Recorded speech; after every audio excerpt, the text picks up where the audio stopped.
Это произошло во времена Великой Отечественной войны, во время блокады Ленинграда. В этом городе проживал пожилой мужчина, который ранее зарабатывал на жизнь затачиванием ножей. Во время блокады, когда еда стала большой редкостью, люди не могли оплачивать его услуги. Несмотря на это, он бесплатно помогал нуждающимся, надеясь, что его хоть кто-то угостит тарелкой горячего бульона. Однако такие случаи были редкостью. Когда деньги закончились, дедушка стал продавать свои личные вещи, чтобы как-то выжить и не умереть от голода. Каждые 2-3 дня он вставал рано утром, брал из шкафа что-нибудь ненужное и шел на рынок.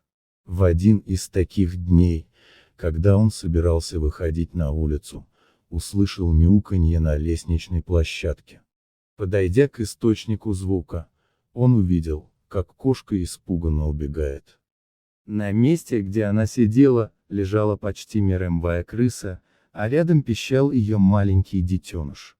По всей видимости, крыса защищала свое потомство от кошки и заплатила за это жизнью. Мужчина взял крысятка, погладил его и спрятал за пазуху, унося домой.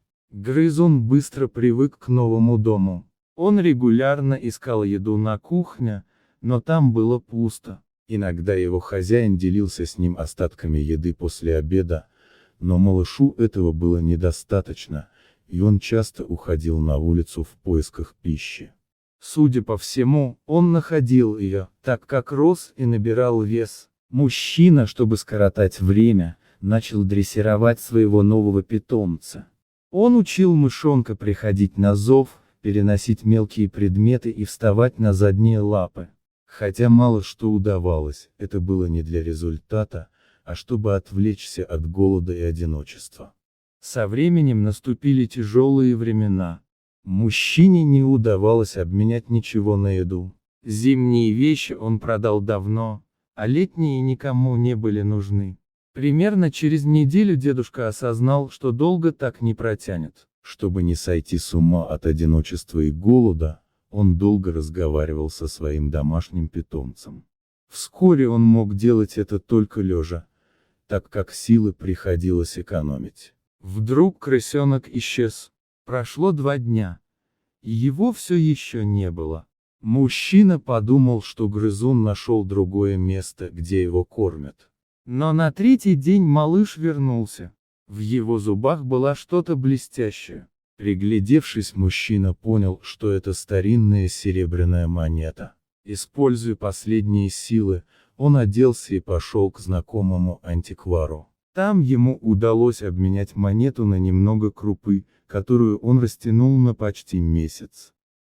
За это время мышонок принес ему еще несколько монет.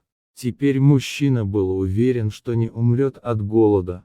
Он даже несколько раз отнес еду соседям, объясняя, что смог удачно продать старые брюки. Несмотря на все трудности, этот мужчина смог пережить войну. Однако, он потерял свой дом во время авианалета. Своего маленького спасителя он больше не видел. Но до конца своих дней он помнил о крохотном сером существе, которое однажды спасло его от голода. Этот маленький грызун доказал, что даже самые незначительные существа могут быть благодарными и помочь человеку в трудные времена. Если вам понравилась история, подпишитесь на канал. Всем добра, любите животных.